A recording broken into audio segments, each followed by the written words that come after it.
You are healing nicely, and you will be holding Vanessa in no time. Who's Vanessa? There was a rumor about him. They found insulin in a dead guy's saline bag. You're okay. It's okay. In 1996 at St. Aloysius Hospital in Pennsylvania, a patient suffers a seizure and is treated immediately.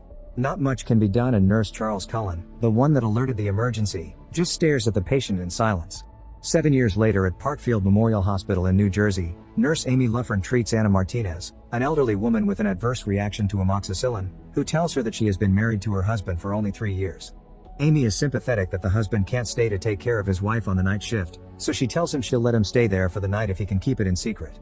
After a while, Amy is called by her boss, who scolds her for doing this, claiming that the hospital is not a hotel where people can stay freely.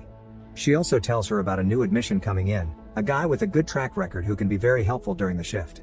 Amy now attends Holly, a coma patient to whom she tells things about her daily life. The hospital is unaware that Amy actually suffers from cardiomyopathy, and after finishing with Holly she has to sit to calm down a bit. She arrives home, where she pays the nanny for taking her daughters to school, feeling tired after the night shift. On a visit to the doctor, Amy discovers that if she continues to exert herself, a fatal coronary incident could occur in just months. The next step is to stay calm long enough to get on the heart transplant waiting list.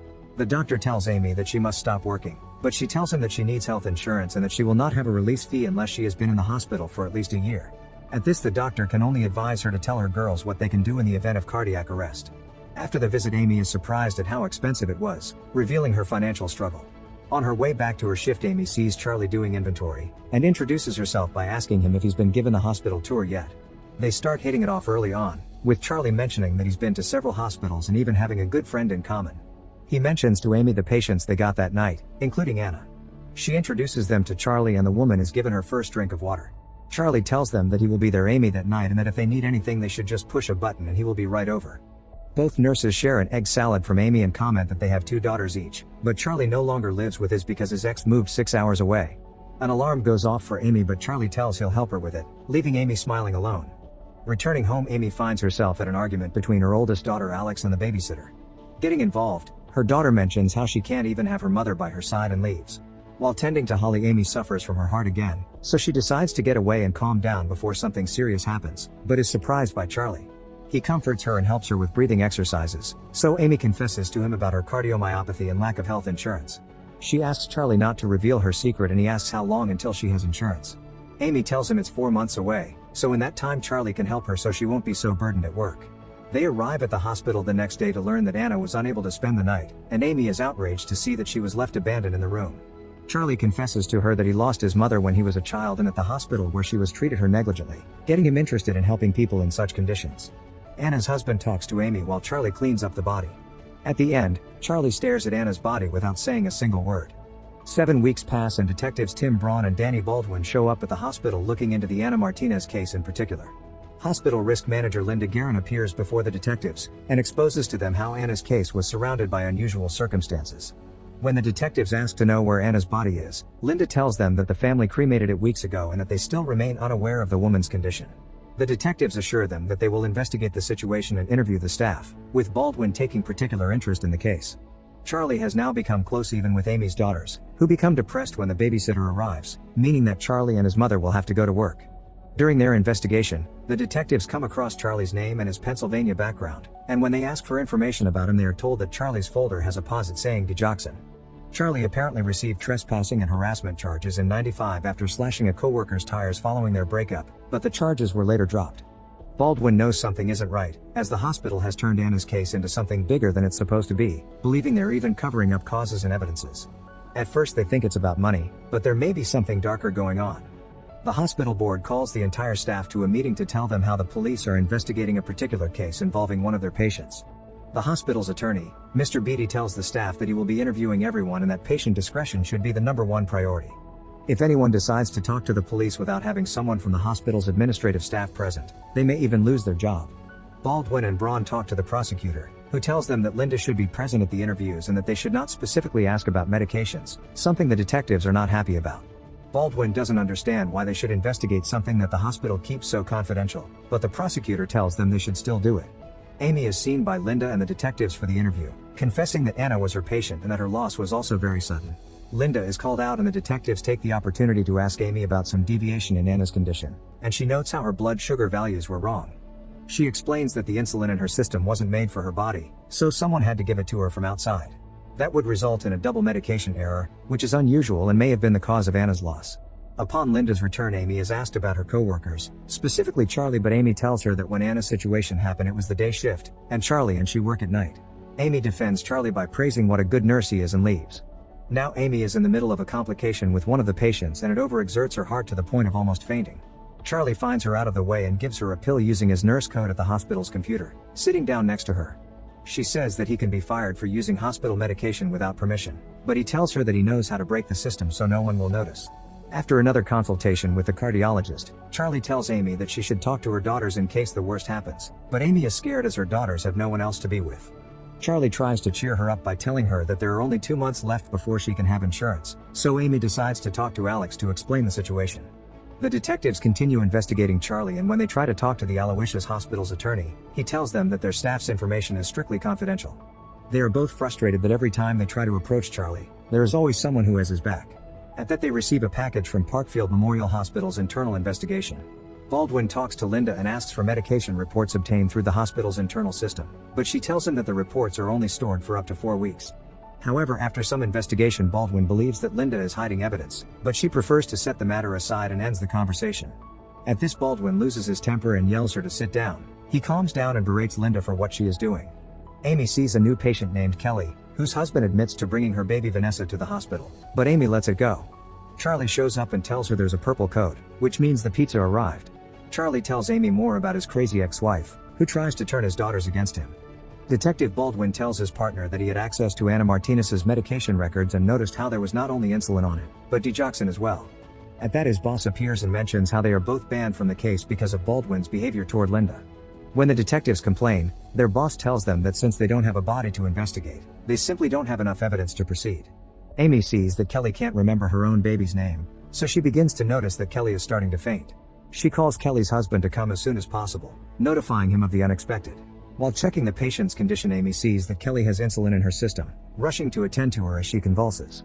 Unfortunately, when her husband arrives, Amy gives him the bad news, and he gives her baby Vanessa so he can see Kelly one last time. The next morning, the detectives show up at Amy's house, and she tells them right away that she has nothing to do with Kelly's case. They are puzzled as they don't know what she is talking about, so they deduce that there was another victim. Amy knows she screwed it up and they start asking her whether Charlie was involved. They tell her that Charlie has been to 9 different hospitals and that no one wants to talk about him, so he is their prime suspect. They give Amy their card and leave, asking her to contact if anything happens. Amy becomes suspicious, so she meets with Lori Lucas, the mutual friend she has with Charlie. She asks Lori about him and her friend becomes concerned, mentioning that there was a rumor that Charlie had overdosed a patient, giving extra insulin. She tells Amy about how they used to have several calls each night, but after Charlie left, it was down to just 1 call a month. This disturbs Amy, who goes to the hospital storerooms and discovers how the 4th bags have indeed been altered. Upon discovering this, she faints and is taken to the ED, where she is cared for by Charlie. She asks to leave and Charlie drives her home, insisting that he can stay at her house if necessary. Amy tries to rush home, but Charlie doesn't let her get out of the car so easily, reminding her that she is only a month away from getting insurance. They say goodbye, and the next day she goes to tell the detectives what happened off the record. They ask her if the digoxin can be in the 4th bags undetected, and Amy tells them that it can, being able to fulminate a person even within a day of difference. When they show Amy the drug log in the internal system, she is surprised to see how little information there is, revealing that since it is a machine, every record is stored from its very start. She offers to withdraw Charlie's record so that she can get the evidence from Anna's case. However, she is told that it is not feasible as Anna was cremated and they need a body to investigate, so Amy thinks to ask Kelly's husband.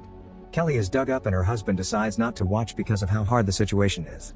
Meanwhile, Amy replaces an 4 bag from another one Charlie placed on a patient, as well as looking up Charlie's records in the system that show he indeed did withdraw insulin and digoxin. Amy and the detectives manage to put the puzzle together and present it to the chief, only there is one small problem. Amy explains that Charlie has a method of getting the system to detect a medication cancellation, showing as if nothing was ever withdrawn. Since it is not evidenced in the record, they really have no proof that Charlie did that, no matter how much proof there already is. Charlie is interviewed by Linda and Mr. Beatty, who ask him a series of questions about his previous employment. Seeing that the data doesn't match what Charlie says, they have no choice but to let him go, so he signs his dismissal and leaves. This news quickly reaches the detectives' offices, where they say the cycle is repeating itself again, blaming the prosecutor for not having done anything at the time. When Amy returns home, she finds that Charlie is also there with her daughters. She tells the girls to go to their room right away so she can talk to Charlie, who tells her that he feels bad about all the misfortunes that have been happening in his life. He offers to keep helping her even if it means babysitting the girls, but she tells him she'd rather have some time alone with her daughters because of the tense family situation they've had lately. Charlie takes it surprisingly well by emphasizing what a good mother Amy is. He tells her that everything will be fine and leaves, with Amy sitting down to cry alone. The next day, Amy calls Charlie from the detective station with a recorded call and apologizes for her behavior the day before. The two arrange to meet for lunch on Saturday, where she will be wired to track everything. Upon arrival, Amy learns that Charlie will be starting a new job at Elmsworth Hospital, and he tells her he doesn't want to talk about what happened in Parkfield. She asks him if it's because the rumors going around are in fact true, and when she tries to grab him for support, Charlie abruptly pulls his hand away. Charlie tries to change the subject, but Amy won't let him, looking for a confession from him. He just walks away saying he has to go to his new job, without being able to conclude with a confession. The detectives show up and tell Amy that they will try to triangulate Charlie on the way to Elmsworth, which they manage to do so they can arrest him. During their interrogation, they question Charlie about his medical malpractice, noting that he only did what he did to women, perhaps relating it to his ex-wife or his mother. Charlie breaks down and refuses to continue the conversation, presenting a nervous tic that becomes increasingly violent, demonstrating his poor mental stability. Baldwin tells Amy that in light of not being able to get a statement, they are forced to release Charlie. Amy goes to visit Charlie in the interrogation room, noticing him upset. Charlie asks her to leave, but instead she gives him her sweater and reminds him how fond she was of him for all the support he gave her. He tells her that this was what he always wanted to do, and when asking what to do now, she tells him to tell the truth, but he just says he already did. She asks him to at least give her the names of the people affected throughout his work, and he starts reciting some names. When Amy questions him why he did that, Charlie just says that it's because they never stopped him. The film concludes by showing that the real Charles Cullen pleaded guilty to 29 cases to avoid the heaviest sentence, but it's believed that the number of his victims may well scale up to 400 patients. To this day, he has yet to explain the reasons why he did so, and won't be eligible for parole until 2403. While Amy was able to have her heart transplant and currently lives with her daughters and grandchildren in Florida, keeping her job as a good nurse. Make sure to subscribe and turn on notifications so you can watch more videos like this. Thanks for watching.